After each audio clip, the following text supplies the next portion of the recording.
Baiklah, pada kesempatan ini kita akan lanjutkan dengan masih dalam sistem termodinamika. Yang terakhir kita sampai pada sistem tertutup. Salah satu contohnya adalah piston, ya.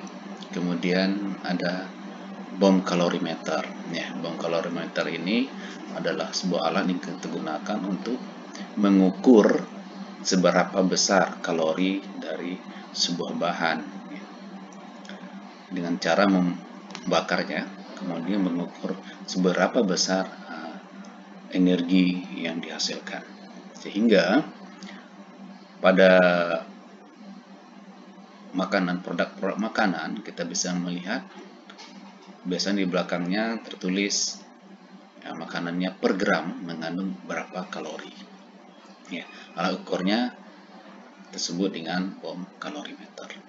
Kemudian kita lanjutkan dengan sistem terbuka.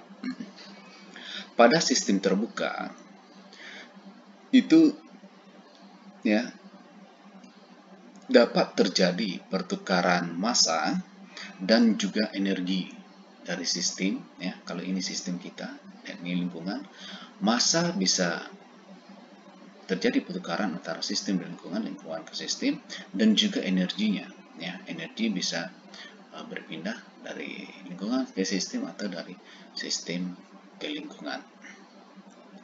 Sebagai contoh, sistem terbuka misalnya pompa udara, ya, kompresor, turbin, katup, dan juga penukar panas. Jadi sistem terbuka adalah sebuah sistem yang dapat melakukan pertukaran massa dan energi dengan lingkungannya. Kita lihat contoh lain, misalnya alat selain kompresor, turbin, atau nozzle, ya. Nozzle itu adalah alat yang merubah energi, ya, di dalam menjadi energi kinetik fluida. Ya, ini banyak, atau alat ini biasanya kita lihat di turbin pesawat terbang, ya, juga turbin pada pembangkit listrik. Ya, ini prinsip kerja turbin. Ini adalah sistem dari turbin gas.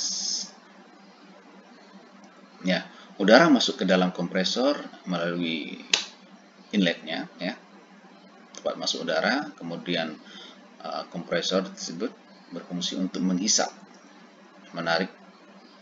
menaikkan tekanan udara sehingga temperatur udara juga meningkat. Kemudian udara bertekanan ini masuk ke dalam ruang bakar.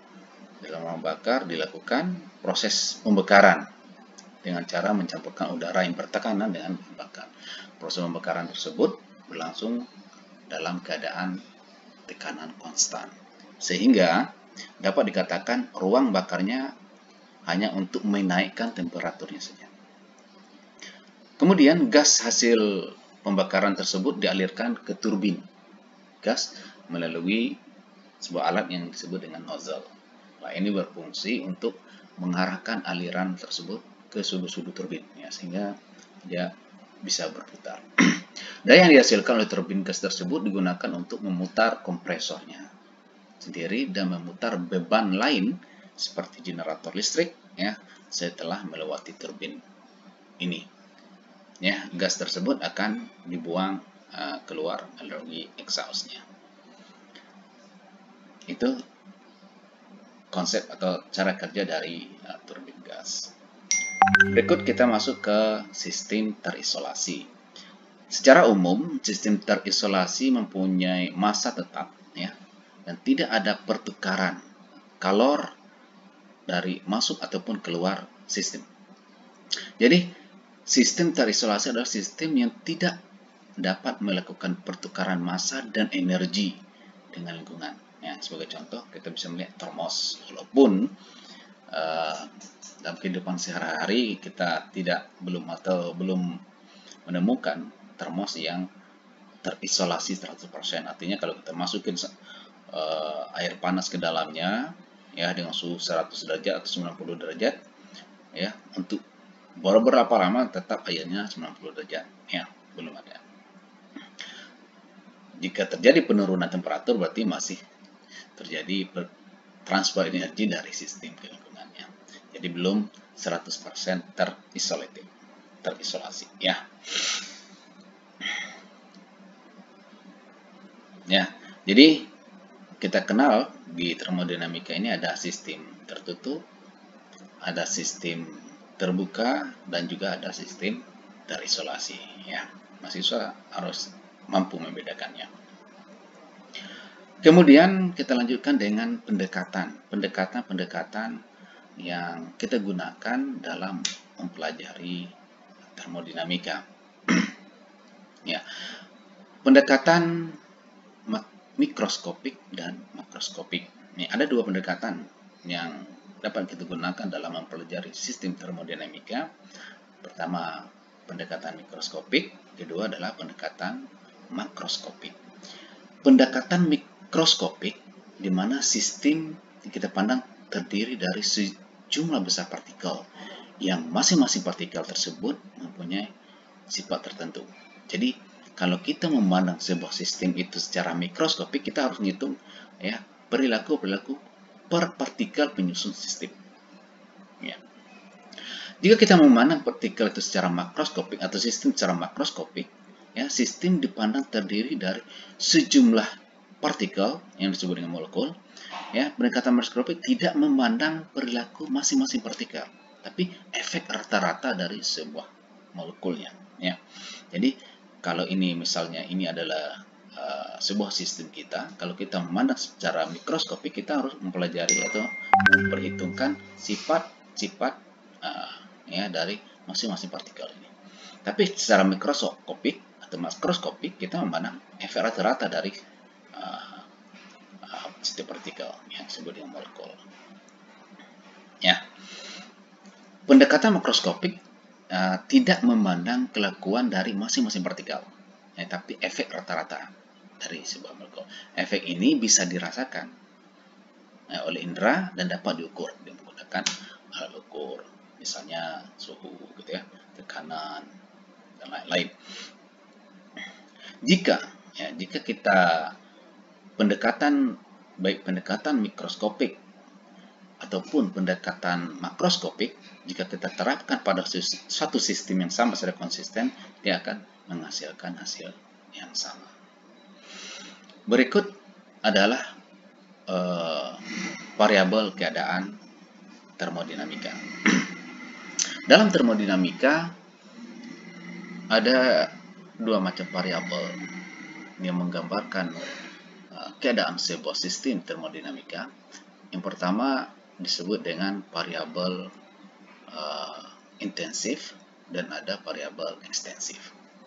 Ya, beberapa variabel termodinamika, misalnya tekanan, temperatur, volume, ya, sejenis, massa, dan lain-lain.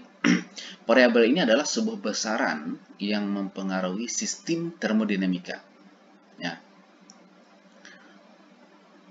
yang kita kenal juga dengan variabel keadaan sistem. Sekarang bagaimana cara menentukan mana variabel intensif dan mana variabel ekstensif? Kita lihat ilustrasi seperti ini. Variabel intensif adalah variabel sistem yang tidak tergantung pada massa sistem. Kalau di sini contohnya misalnya temperatur, tekanan, ya, umur, massa jenis, dan lain-lain. Kalau variabel ekstensif adalah variabel sistem yang berhubungan langsung dengan ukuran sebuah sistem. Misalnya kita lihat ilustrasi seperti ini. Jika kita punya sebuah sistem, ya, jika sistem ini kita bagi dua sistemnya, jika variabel ini berubah dengan berubahnya volume sistem, ya, maka variabel tersebut kita sebut dengan variabel ekstensif. Jika tidak, itu adalah variabel ekstensif. Contoh, massa.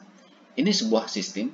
Kalau sistemnya kita bagi dua, apakah massanya akan menjadi setengah dan di sini juga setengah? Ya, berarti massa adalah variabel ekstensif. Dan juga volume. Jika ini volumenya kita bagi dua, volumenya di sini akan tinggal setengah, yang di sini juga akan setengah. Jadi dia berubah dengan berubahnya volume. Ini variabel itu juga disebut dengan variabel ekstensif. Bagaimana dengan temperatur, tekanan, dan massa jenis? Ternyata tidak. Misalnya kita punya sebuah batang besi ini dipanaskan dengan suhu misalnya sampai 90 derajat lah misalnya. Kemudian besi itu kita potong. Apakah besi satu akan bersuhu 45 dan besi lain sisanya akan bersuhu 45? Tidak, ya. Pasti kedua-duanya tetap bersuhu 90 derajat. Ya, jadi temperatur disebut dengan variabel intensif. Dan juga tekanan, ya. Ini kita punya tekanan misalnya 100 bar, kemudian kita kasih volume, kita bagi dua. Apakah tekanannya akan menjadi 50 di sini, di sebelah kanan akan menjadi 50? Tidak, tetap ya. Kiri kanan akan sama, 100 bar misalnya. Begitu juga dengan massa jenis. Jadi, ketiga variabel ini kita sebut dengan variabel intensif, ya. Yang dua ini kita sebut dengan variabel ekstensif.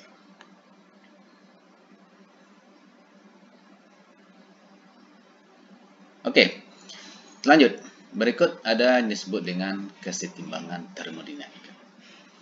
Kapan kesetimbangan termodinamika dapat tercapai? Ya, bila sistem berada pada keadaan setimbang termal, ya, dengan temperatur sama, uniform temperature, setimbang mekanik, ya, tekanan sama, setimbang wujud, the phase yang sama, ya, dan juga setimbang kimia.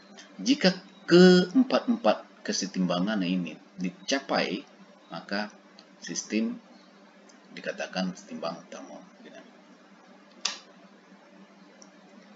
Bagaimana dengan kesetimbangan termal? Sistem dikatakan setimbang termal bila temperatur seluruh sistem benar-benar sama meskipun sistem dikontakkan melalui dinding diatermik. Ya. Dinding diatermik adalah dinding yang mampu mentransfer calor, ya, dari sistem satu sistem ke sistem lain, ya, melalui termik dengan lingkungannya. Misalnya, sebuah besi, kita punya sebuah besi temperaturnya 150 derajat, kemudian kita kontakkan dengan tembaga, ya, kita kontakkan dengan tembaga yang suhunya 20 derajat, sehingga kalor mengalir dari besi ke tembaga sampai suhu kedua-duanya sama. Ya, jadi jika ada lagi perpindahan kalor dari besi ke tembaga atau pada saat temperatur besi, jika tidak ada lagi perpindahannya, kalor dari besi ke tembaga, atau pada saat temperatur besi dan tembaga itu sama, maka kedua sistem ini kita katakan telah mencapai kesetimbangan termal. Ya. Kemudian bagaimana dengan kesetimbangan mekanik?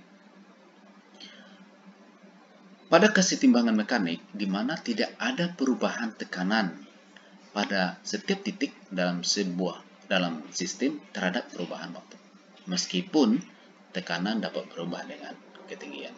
Jika tidak ada perubahan, ya, tekanan pada setiap titik, ya, terhadap perubahan waktu, maka sistem ini kita bisa katakan berada pada setimbang mekanik.